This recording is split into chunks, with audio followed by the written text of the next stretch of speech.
அரசாங்கத்தில் வெற்றி வந்திருக்கோம் எல்லாம் சொன்னாங்கல்ல. எனக்கு இன்னைக்கு கூட அப்படி பார்த்தா பேரரசு சார் அப்படி பொங்கி வரும். அவருடைய ஸ்பீச்சுங்கெல்லாம் நான் கேட்டு அடே ஒரே ஒருத்தர் தான் பேசிட்டு இருந்தார், வேறு யாரும் கிடையாது. ஏன்னா என்ன கூட்டம், என்ன பெரிய கூட்டம், வெறும் ரசிகர்கள் தானே, ரசிகர்கள் கூட்டம் தானே போகுது. ஆனால் உள்ளுக்குள்ளே ஒன்று புதைச்சி வச்சிருந்தான் பார்த்தீங்களா, நான் ரசிகன்தான், ஆனால் உள்ளுக்குள்ள நான் யார் காட்டுறேன்னு காட்டினானா இல்லையா,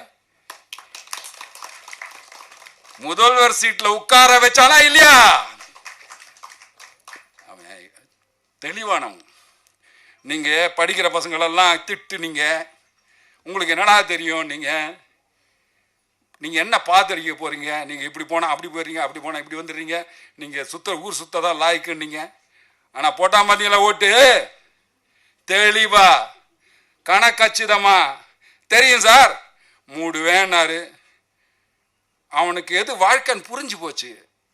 நாமளும் இந்த மது போதைக்கோ கஞ்சா அடிச்சுட்டோ சுத்தனா நம்முடைய வாழ்வு சிறைச்சாலைக்குள் தான் இருக்கும், அது எனக்கு தேவையில்லை என்று ஒரு தலைவன் வந்திருக்கிறான். அவனை நாம் ஆதரிக்கணும், கொண்டு வரணும், கொண்டாந்தாங்க. அதுதான் விஜயுடைய வெற்றி.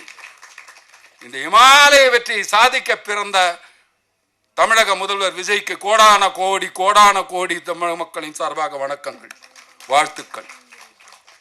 எங்கள் சங்கத்தின் சார்பாகவும் வாழ்த்துக்கள். இவ்வளவு நல்ல விஷயங்கள் இவ்வளவு பேர் பண்ணியிருக்காங்க. மறுபடியும் நான் வேண்டி கேட்கறது ஒன்று தான், வாழ்த்துனவங்க எல்லாருமே நல்லவங்க தான். மனசில் பட்ட துயரத்தை கூட மோகன்ஜி இங்கே சொன்னார். ஏன்னா அனுபவசாலிகளுக்கு தான் தெரியும். எனக்கும் அந்த வருத்தம் உண்டு, இருக்கு உள்ள. ஏன் கெஞ்சிறேன், எப்படி ரிலீஸ் ஆக போகுது, எப்படி பண்ண போகிறோம், எப்படி. நானும் பாண்டிய மாஸ்டரோட காலைல கேட்டிருந்தேன், மாஸ்டர் என்ன மாஸ்டர் பண்ணுவாங்க, எப்படி ஹெல்ப் பண்ணுவாங்க.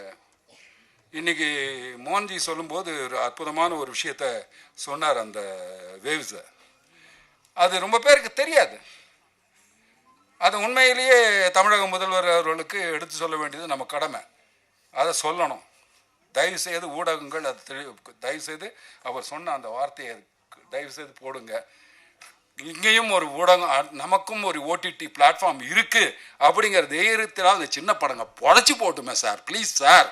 உங்களெல்லாம் கூப்பிட்டு நாங்கள் பண்ணுறோம்னு நினைக்கிறோமே, எல்லாரும் வாழணும்னு நினைக்கிறோமே, எங்களையும் கொஞ்சம் வாழவீங்கன்னு கேட்டு விடைபெறுகிறேன். நன்றி, வணக்கம்.